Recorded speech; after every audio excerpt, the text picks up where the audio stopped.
नमस्कार। पाकिस्तान की जो ग्रोथ रेट है, जीडीपी ग्रोथ रेट, उसको आईएमएफ ने 0.5% पे प्रोजेक्ट किया है। मतलब पाकिस्तान अगले पूरे साल 0.5% पे अपनी इकोनॉमी बढ़ाएगा। जो सपने थे $400 बिलियन से ऊपर जाने के, बढ़ेंगी कि नहीं बढ़ेगी पता नहीं, लेकिन पाकिस्तान में किसी भी हुक्मरान को, किसी भी पॉलिटिशियन को इस चीज की चिंता बिल्कुल नहीं है। इसी बात करने के लिए हमारे साथ जानी मानी जर्नलिस्ट आलिया शाह जी, आप लोग अच्छी तरह से पहचानते हैं, इनको बहुत प्यार दिया है आप लोगों ने। इनका चैनल 1 लाख सब्सक्राइबर से आगे जा चुका है और स्टेडीली ग्रोइंग है। इनको इतना प्यार दिया आप लोगों ने। बहुत बहुत स्वागत मैम आपका हमारे शो में। मैम, पहली चीज, ये पाकिस्तान की ग्रोथ रेट इस लेवल पे, सोमालिया से भी नीचे, 0.5%। मैम, इस लेवल पे पहुंचाने के लिए जिम्मेदार कौन है और अब आगे आपको क्या दिखता है? सबसे पहले बहुत बहुत शुक्रिया कि आपने मुझे अपने प्रोग्राम, अपने शो में इनवाइट किया। आपका चैनल भी बहुत जबरदस्त जा रहा है और आपको कमाल की मोहब्बत वहां से मिल रही है। लेकिन जो आपने बात की इस वक्त, वो ये है कि पाकिस्तान की जो नए फैक्ट एंड फिगर्स आए हैं आईएमएफ की तरफ से, उसमें ये बताया गया है कि जैसा आपने बताया कि 0.5% जो ग्रोथ है जीडीपी की, वो उसमें मेंशन की गई है। अच्छा, फिर उसके साथ ये कहा गया कि 27.1% जो है वो इन्फ्लेशन रेट जो है वो रहेगा और नेक्स्ट 2 इयर्स तक रहेगा कम से कम, ये जो इन्फ्लेशन रेट है। और 27.1% काफी ज्यादा है मेरा ख्याल नहीं है। सभी ये कहेंगे, यकीन है कि भाई ये तो बहुत ज्यादा है। अच्छा, फिर करंट अकाउंट डेफिसिट जो है वो कहा गया है कि जीडीपी का 2.3% होने की वो प्रिडिक्ट किया गया। अब इसमें अगर आप देखें कि जो पिछला साल हमारा गुजरा, उसमें जो हमारी बेरोजगारी थी, उसकी जो रेशो थी वो 6.2%।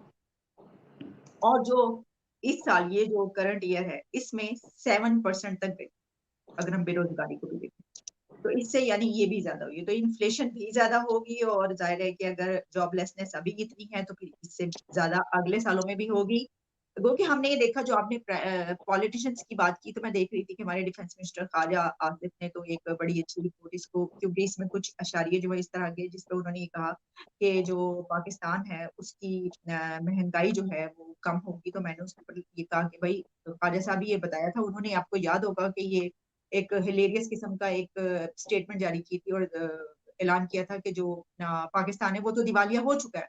तो अब जो है वो ये कह रहे हैं कि 2023 में पाकिस्तान की जीडीपी ग्रोथ बर्तानिया और जर्मनी से बेहतर रहेगी, आईएमएफ की रिपोर्ट। क्योंकि इस रिपोर्ट में एक ये भी है, देखिए ना, अब जब कोई रिपोर्ट आती है तो उसमें जहां पॉजिटिव पॉइंट्स होते हैं वहीं पर, अब नेगेटिव पॉइंट्स होते हैं वहीं पर एक आधा पॉइंट। अब इसमें जो है वो ये कह रहे हैं कि जर्मनी से भी बेहतर रहेगी हमारी, और बर्तानिया से भी बेहतर रहेगी हमारी जीडीपी को, उनका ये कहना है। तो एक तो ये कि बर्तानिया को आप देख रहे हैं, यूके को आप देख रहे हैं, वहां के हालात जो है वो तो खराब हैं, जाहिर है वो तो सभी को नजर आ रहा है। और फिर इसी तरीके से जर्मनी के हालात भी कुछ ऐसे हैं। तो मतलब ये कि अगर आप ये पूछे तो गवर्नमेंट तो जाहिर है कि उसका ये कहने की कोशिश कर रही है कि भाई ये तो पूरी दुनिया में है ये सिस्टम, इस वक्त तो हर कोई ढेर हो रहा है, तो हम जाहिर है कि हमारे साथ भी ये जो सिचुएशन है तो इसी वजह से हो रही है। हालांकि देखें, इसमें हमारी अपनी बड़ी कोताहियां और नाकामियां हैं, और हमारी अपने बड़े जो पॉलिसीज हैं वो गलत किस्म की, वो इसमें उनका रोल प्ले करती हैं। जो यूके एंड जर्मनी है, उसके अपने फैक्टर्स हैं, जो कुछ इस वक्त उनके साथ हो रहा है, लेकिन उनकी गलत पॉलिसीज की बिना पर ऐसा नहीं, हमारे साथ गलत पॉलिसीज की बिना पर हो। तो मैं समझती हूँ कि ये जरा फर्क है। मैम, एक चीज कि ब्रिटानिया और जर्मनी दोनों से ज्यादा रहेगी पाकिस्तान की ग्रोथ रेट। मैम, एक चीज कि वो लोग कितना आगे हैं। जर्मनी हमसे, इंडिया से भी बड़ी इकोनॉमी है और जर्मनी पहली टॉप 4 में आता है। और ब्रिटेन को अभी हमने सरपास किया। ब्रिटेन, हम इंडिया 5th है, ब्रिटेन 6th है। ये सारी की सारी $3 ट्रिलियन के आसपास की हैं और पाकिस्तान $300 बिलियन, $400 बिलियन के आसपास की इकोनॉमी। तो अगर उनके पास तो डेवलपमेंट का स्कोप नहीं है, अगर, और वो ऑलरेडी डेवलप्ड इकोनॉमीज हैं, वो अगर कम पे भी राइज करती है तो उनका राइज जो है वो पाकिस्तान से ज्यादा ही होगा। तो ऐसे में ब्रिटेन से कंपैरिजन ऑफ कोर्स करना चाहिए, नो डाउट अबाउट इट, लेकिन इस तरीके से कि उनकी ग्रोथ रेट कम होगी हमसे, तो I don't find it very appropriate. ऐसे में क्या गवर्नमेंट के पास कोई फेस सेविंग है? शहबाज शरीफ गवर्नमेंट जो कि अभी अभी आई है, और एक एक और साहब हैं इमरान खान, जो कि पूरी कोशिश कर रहे हैं कि पाकिस्तान की ग्रोथ रेट नेगेटिव में चली जाए, मंफी में चली जाए। उन साहब का भी कोई रिस्पॉन्सिबिलिटी बनती है क्या? देखिए, एक तो ये जो आपने कही ना जर्मनी और बरतानिया की, वो इस तरीके से हुआ है क्योंकि देखिए आप जब कोई न्यूज आती है ना, खास तौर पर अगर फैक्ट्स एंड फिगर्स की न्यूज और कुछ इस तरह की चीजें हो उसमें अशारी हो, तो उसको आप उसमें से बहुत सारी चीजें ऐसी निकाल सकते हैं जो आपके पॉजिटिव जाएंगी और बहुत सारी चीजें ऐसी निकलेंगी जो आपके नेगेटिव।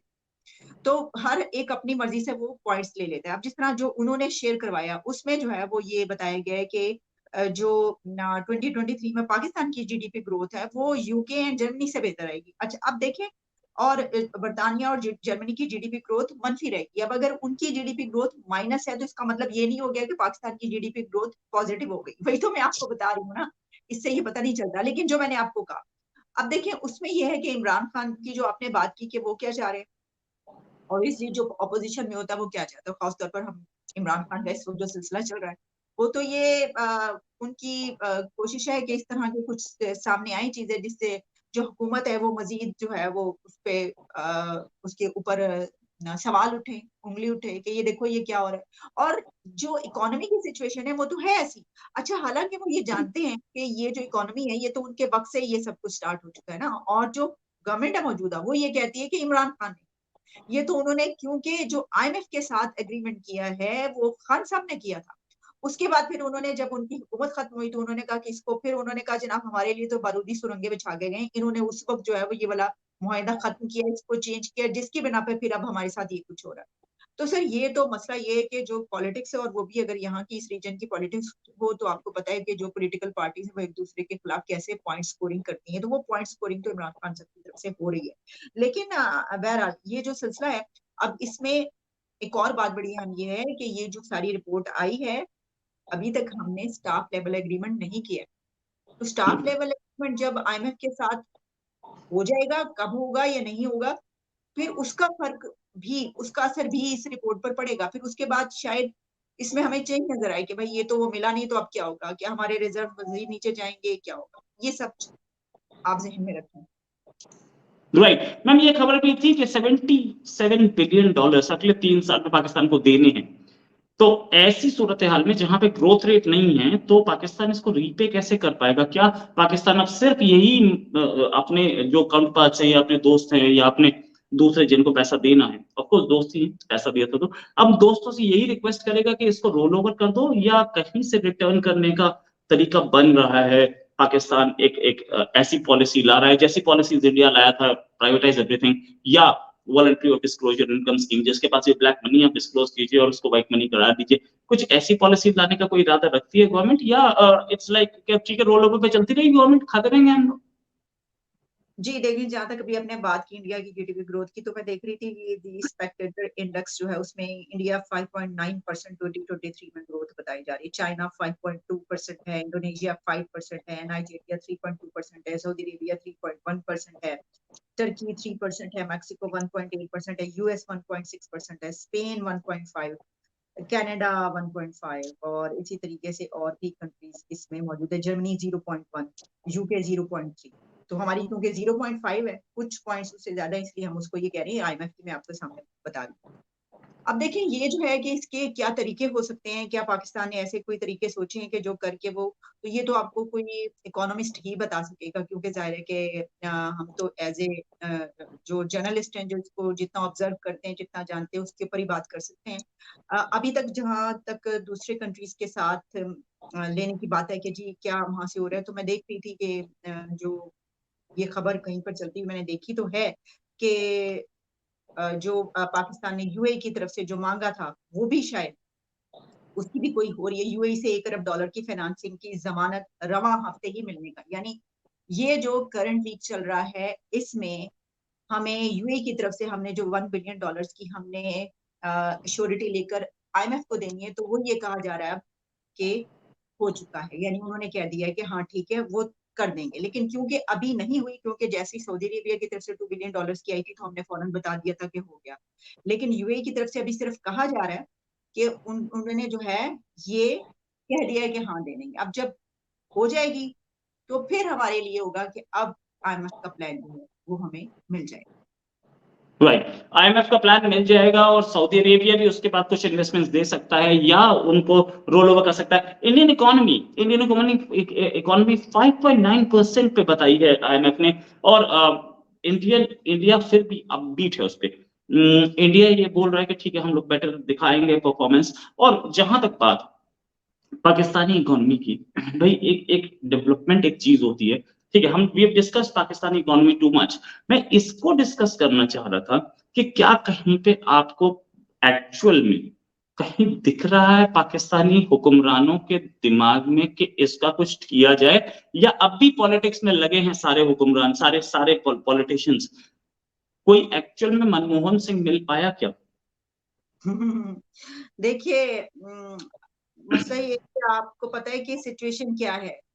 वो तो अभी और भी ऐसी चीजें निकल रही हैं जिसमें कहीं पर इमरान खान के निकाह की बात हो रही है, गलत था। ये वाली शादी गलत थी, वो हो गया, ये हो गया। फिर दूसरी तरफ जो जुडिशरी के मामला चल रहे हैं, जो कोर्ट्स में हो रहा है। फिर जो हमारे फ्यूचर चीफ जस्टिस हैं वो पार्लियामेंट में आके पॉलिटिशियंस के साथ बैठ गए, ये कैसे हो गया। फिर यानी कि वो तो एक धक्कम पेल एक ऐसी रवा रवी का है इस वक्त जो सिचुएशन है कि उसमें इकोनॉमी पीछे रह जाती है पॉलिटिशियंस। लेकिन गवर्नमेंट ये जानती है, गवर्नमेंट को ये पता है कि इकोनॉमी बेहतर करनी पड़ेगी, क्योंकि इकोनॉमी अगर जो है वो बेहतर नहीं होगी तो उनका भी सर्वाइवल नहीं है ना। वैसे तो पॉलिटिशियन सभी को ये पता होना चाहिए कि इकोनॉमी सही है, पाकिस्तान है तो सर्वाइवल है, वरना इसके बगैर तो जाहिर है कि वो क्या करेंगे, किसी दूसरे कंट्री में जाकर तो सियासत नहीं कर पाएंगे ना। इनकी लेकिन सैलरी, इनकी खुद की सैलरी भी तो इकोनॉमी से ही आएगी, लोग टैक्सेस ऐसे, देंगे तब आएगी। बिल्कुल ऐसे ही ऐसी है। लेकिन सर उनको सैलरीज की जरूरत कहाँ होती है? आप समझते हैं यहाँ के पॉलिटिशियंस को सैलरी लेते हैं? मैं तो समझती हूँ कि उन सबको सैलरीज नहीं लेनी चाहिए, क्योंकि यहाँ पे जो इलेक्शन लड़के पॉलिटिशियन आता है उसको कोई करोड़ों रुपए होते हैं। यानी आप समझते हैं कि 5-10 करोड़ तो यहाँ पे चाहिए एक आम सा इलेक्शन लड़ने के लिए, छोटा मोटा। तो जिसके पास इतनी दौलत हो वही वही करता है ना फाइट, वही कंटेस्ट करता है। तो अगर आपके पास इतनी दौलत है, तो आपकी अगर तनख्वाह 4-5 लाख रुपए है, तो आप क्या लेके करेंगे? इनको चाहिए कि सबके सब, हालांकि देखें जब कुछ दिन पहले ऐसा हुआ था, प्राइम मिनिस्टर की तरफ से ये बताया गया कि जब तक हमने जो है ये 1 महीने या 2 महीने की सैलरी जो है वो नहीं लेंगे, या आइंदा जो है वो सैलरीज में इतनी कटौती होगी। लेकिन वो जब तक रिटर्न शेप में नहीं है, ब्लैक एंड व्हाइट नहीं है, तब तक वो कुछ नहीं, वो फिर लेना शुरू कर देते हैं। तो ये बड़ी गलत बात है। मैं तो चाहती हूँ कि हमारे पॉलिटिशियन जितने भी पार्लियामेंटेरियंस है वो अपनी सैलरीज ना लिया करें पाकिस्तान के लिए, खास तौर पर जब तक ये सिचुएशन है अगले कई साल तक। ये सही बात है मैम। अच्छा, वैसे वैसे सिचुएशन तो इस समय पाकिस्तान की बहुत अच्छी नहीं है इकोनॉमी वाइज, सबको पता है, इसमें हमें डिस्कस करने के लिए कुछ नहीं बचा। मैं ये बोल रहा था कि इन पाकिस्तानी पॉलिटिशियंस जो, जबकि army chief, farmer army chief Bajwa बोल चुके हैं कि ये पॉलिटिक्स का टाइम नहीं है, ये इस समय ऐसा टाइम है कि हमें सब सारे पॉलिटिशियंस, सारी फैमिलीज को, सारी पार्टीज को मिल करके काम करना चाहिए। ऐसे में भी कुछ पॉलिटिशियंस अपनी अपनी रोटियां सेक रहे हैं और अपना गेम खेल रहे हैं। क्या इमरान खान को टैकल करना बहुत टफ है पाकिस्तानी गवर्नमेंट के लिए या आर्मी के लिए? जी बिल्कुल। आपको नजर नहीं आ रहा? वो तो बताने की कोई बात नहीं कितना टफ है। देखिए वो जो कहते हैं कि उनमें सपोर्ट जो है, तो उनकी सपोर्ट तो जाहिर है कि वो लोगों को निकाल लाते हैं। वो तो एक उनको अभी तक गिरफ्तार जब जब करने की कोशिश की गई है, तो आपने देख लिया है कि कोर्ट से लेकर और सड़कों तक क्या कुछ हुआ। वो आपको पता है, वो सर पे जो बाल्टी लेके फिर रहे हैं, और जो वो बख्तरबंद किस्म के जो वो लोहे के टुकड़े सामने लेकर आते हैं, और उसके बगैर वो चलते नहीं है। तो वो तो लोग आ जाते हैं और फिर लोग उनकी सपोर्ट करते हैं और उनके इर्द गिर्द इकट्ठे हो जाते हैं। अब उस सिचुएशन में अगर कोई ऐसा एक्शन लिया जाए कि जिसके ऊपर गोली चला दी जाए, तो वो तो बिल्कुल नहीं लेना चाहिए। मैं खुद इसके, ऐसा तो हो नहीं सकता, क्योंकि आम लोगों को कैसे मार सकते हैं, और कोई इतनी बड़ी बात ये है नहीं कि जिसके ऊपर आप गोली चला दे। तो उनके पास ये बहुत सारे एजेस मौजूद हैं और वो एज लेते हैं और वो लोगों को बुलाते हैं। तो इस सिलसिले में ये बात तो अपनी जगह पर मौजूद है कि वो टफ टाइम दे रहे हैं, टफ टाइम बड़े जबरदस्त तरीके से दे रहे हैं एक एज ए ऑपोजिशन। लेकिन वो ये एज ए ऑपोजिशन सड़कों पर दे रहे हैं, यानी पार्लियामेंट के असूलन तो देखिए। अब बात ये है कि जब एक डेमोक्रेसी है आपके मुल्क में, नाम नेहाद ही सही चले, सो कॉल्ड जितनी भी है छोटी मोटी, तो उसमें आपको जो अपोजिशन है ना उसको पार्लियामेंट में करना चाहिए किरदार। ये जो इमरान खान रोल प्ले कर रहे हैं, इनको पार्लियामेंट में आके रोल प्ले करना चाहिए। सड़कों पे भी ठीक है, क्योंकि ये भी एक इस रीजन की बात है, सड़कों पे निकलना, जल से जुलूस वगैरह वगैरह। लेकिन पार्लियामेंट में अगर आप नहीं होते तो फिर वो लगता है कि ये एक गैर जमहूरी रवैया है, जिसकी बिना पर उनके ऊपर तनकीद भी की जाती है। तो वो बहरहाल इस वक्त तो कोई ऐसी सिचुएशन नहीं है, इस कोई बात ही नहीं है गैर जमहूरी रवैया अपनाने की यहाँ पर। वो तो सरेआम जो है वो आपको पता ही है, आदमी को आवाजें दी जाती हैं हमारी मदद करें, कोर्ट्स के कहा जाता है हम कोर्ट्स की तरफ देख रहे हैं, ये करें वो करें, जब दिल करता है तो जिस तरफ रुख जो है वो आसानी से मिल जाता है। तो ये सब तो आपको पता चल रहा है और वो इसको यूज कर रहे हैं। मैम तो क्या हुआ उस पर्टिकुलर पावर का जिसको देख करके सारे पॉलिटिशियंस टेबल के नीचे घुस जाया करते थे? नहीं, मैं समझी नहीं, क्या मतलब? वो एक पावर हुआ करती थी जो रावलपिंडी से चलती थी, जिसको देख करके सारे पाकिस्तानी पॉलिटिशियंस टेबल के नीचे घुस जाते थे। क्या उससे भी इमरान खान नहीं डरते? देखिए, हाँ, आपने देख ली कि उन्होंने तो इनसे ईंट बजाई है, और पिछले 1-1.5 साल में जो कुछ हुआ है जब से उनको उतारा गया है, तो उस पे तो और कुछ भी जरूरत नहीं है। आप भी उसके ऊपर प्रोग्राम्स करते रहे। जहां तक बात है, देखिए, क्योंकि उस तरफ से कहा गया कि जी ये अब जो है वो मदाखलत नहीं होगी, ठीक है ना? तो उसके बाद बैकग्राउंड में क्या हो रहा है ये हमें नहीं पता, हम उसके ऊपर जो है वो तो फिर अलग से एक वो एंगल है उसका। लेकिन फिर कहा जाएगा कि देखिए हम तो कुछ नहीं करें, यानी सामने तो कोई ऐसी चीज नहीं है ना जो नजर आए। इमरान खान की अगर मदद की जाएगी तो फिर वो मदद होते हुए नजर आएगी। अच्छा, अब जब इमरान खान के खिलाफ जो कोर्ट है वो उनके हक में अगर फैसला देते हैं तो उस वक्त जो गवर्नमेंट है वो कहती है कि इनकी मदद की जा रही है। और इसी तरीके से जब उनके खिलाफ फैसला आता है तो फिर इमरान खान ये कहते हैं कि अब गवर्नमेंट की मदद की जा रही है। तो ये तो राइट। चल रहा है। ठीक है जी, तो ये दोनों तरफ से चल रहा है। तो वो जो टेबल के नीचे घुसने वाली बात है, वो है टेबल के नीचे। वहां से निकलना बड़ा मुश्किल है, लेकिन अपने भी बहुत सारी देखिए चीजें होती है ना, करतूत होते हैं। प्रॉब्लम ये है कि आप खुद भी तो, ऐसा नहीं हो सकता कि ताली एक हाथ से तो बज नहीं सकती ना, दोनों हाथों से बजती है। गो कि हम इसके ऊपर बहरहाल बहुत डिबेट हो सकती है, जो कुछ होता रहा है, तो ये एक अलग किस्सा है। राइट। अच्छा, एक चीज और मैम, फाइनल फाइनल क्वेश्चन आपसे। क्या ये जो इमरान खान कर रहे हैं, इसको टैकल करने के तरीके बहुत थे, पाकिस्तानी गवर्नमेंट के पास भी और एस्टैब्लिशमेंट के पास भी। लेकिन कहीं ना कहीं ऐसा दिख रहा है कि इसको टैकल करने के लिए या तो विल पावर नहीं है या मूड नहीं। ऐसे में इकोनॉमी सफर कर रही है, गवर्नमेंट पाकिस्तानी पब्लिक सफर कर रही है इस समय इतना रोजे का टाइम है और इतनी महंगाई है, प्रॉब्लम्स हैं। तो क्या गवर्नमेंट कोई स्ट्रॉन्ग डिसीजन लेने के मूड में ऐसा लग रही है? ऐसी खबरें आ रही हैं, मेरे सोर्सेज बोल रहे हैं, और मैं इसको ये नहीं बोलूंगा कि इस मेरे व्यू को आप भी एक्सेप्ट करें, you can deny straight forward. मेरे सोर्सेज बोल रहे हैं कि ईद के आसपास कुछ बड़ी चीज हो सकती है, मार्शल लॉ भी लग सकता है। मेरे सोर्सेज बोल रहे हैं, मैं भी गलत हो सकता हूं, मैं गलत हो सकता हूं, दूसरी बार बोल रहा हूं मैं गलत हो सकता हूं। क्या ऐसा कुछ हो सकता है? अच्छा, क्या आप पहले कई मरतबा गलत हो चुके हैं जो आप बार बार कह रहे हैं मैं गलत हो चुका मैं हूँ? पहले कई बार गलत हो चुका हूं। ओके, बात ये है कि हाँ सही है, जाहिर है कि कोई भी जर्नलिस्ट गलत भी हो सकता है, सही भी हो सकता है, सोर्सेज ही बताते हैं ना, सोर्सेज। अब देखिए, ये जो आपने बात की ना, वो सिर्फ ये नहीं कि आपके सोर्सेज बता रहे हैं, यहाँ पे भी ऐसी खबरें हैं। अब प्रॉब्लम ये है कि ये हमारा जो पास्ट रह चुका है उसमें तो कभी भी किसी भी वक्त कुछ भी हो सकता है। मेरे अजीज हमवतनों, तो कभी भी हो सकता है, ये तो हम कहते हैं। तो अभी आप कैसे देखें, जो जिस तरह मैंने आपको बताया कि जो इकोनॉमी की सिचुएशन है उसमें अगर एग्रीमेंट नहीं होता, कहा जा रहा है कि हो जाएगा, और फिर क्या होता है आगे, और जो इस वक्त हालात हैं, पॉलिटिकल टर्मोइल है, वो कहाँ पर पहुंचता है, और कोई ऐसा कोई वाकया तो नहीं हो जाता बड़ा कि जो जो है वो बहुत बड़ा एक केओस पैदा हो जाए। ये सब तो अपनी जगह पर है, क्योंकि हमारा पास्ट इस तरीके का रहा है, तो इस चीज को हम इसमें से निकाल नहीं सकते। ये जो है वो रहता है एक खदशा, तो ये खदशा तो है, ये डर है लोगों के दिलों में। और क्योंकि ये डर है और इस तरह की चीजें होती रही हैं, इसी बिना पर कहा जा रहा है कि ये हो सकता है, कभी भी कुछ भी हो सकता है। हालांकि इसमें ये बात याद रखिएगा कि जिसके ऊपर ये उंगली उठाई जाती है, कहा जा रहा है, उन्होंने ये कहा है कि नहीं, ऐसा कुछ जो है वो अब कभी नहीं। ठीक है, लेकिन जैसा मैंने कहा कि 90 दिन के लिए आने वालों ने यहाँ पर 11-11 साल हुकूमत की है, कब्जा किया है। जो कहते थे 90 डेज में इलेक्शन, वो 11 साल के बाद जाते हैं, दो दो टर्म्स लेते हैं अपने। ठीक है, कई मरतबा ऐसा हुआ है। तो इस बिना पर खदशात और वो तो रद्द नहीं किया जा सकता। राइट, सही बात। अच्छा, जर्नलिस्ट के अपने सोर्सेज होते हैं और सोर्सेज जो बताते हैं वो सोर्सेज खुद भी करने वाले नहीं होते, वो सोर्सेज भी खुद करता धरता नहीं होते, सोर्सेज भी आगे से कहीं से पता लगा के बताते हैं। डायरेक्टली प्राइम मिनिस्टर या डायरेक्टली आर्मी चीफ सोर्स नहीं होते, आर्मी चीफ के खास जो होते हैं वो सोर्सेज होते हैं, या कई बार खास के खास सोर्सेज होते हैं। तो जो खबरें आती हैं परकोलेट करके आती हैं, उसमें कई बार फिल्टर्स लगे होते हैं। हम लोगों को पता लगाना पड़ता है कि कितने फिल्टर्स इसमें काम कर रहे हैं। ये हमारी थर्ड सेंस भी काम करती है और कई बार हमारी एक्सपीरियंस काम करता है। तो इस पे भी मैं आप किसी दिन एक प्रोग्राम करके बताऊंगा कि ये कैसे हम डिटेक्ट करते हैं कि खबर सही है या गलत है।